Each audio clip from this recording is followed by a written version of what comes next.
মুসা আলাইহিস সালাম তো একটু বললাম না ফিজিক্যালি খুব স্ট্রং ছিলেন, থাকে না বডি বিল্ডার, সামনে গিয়ে কথা বলে সরো পানি দিতে দাও, তখন মানুষ একটু মূল্যায়ন করে না।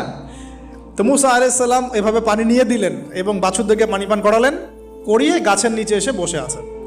বসে বসে তিনি দোয়া করছেন, এই যে দোয়াটা তিনি দোয়া করছেন, রব্বি, একটা নেক কাজ করলেন, নেক কাজ করলেন না, মানুষের উপকার করলেন, নেক কাজ করে এসে গাছের নিচে বসে দোয়া করছেন, আল্লাহ এখানে তো আমার খাবার পানি বাসস্থান কিছুই নাই, আমি কি করব?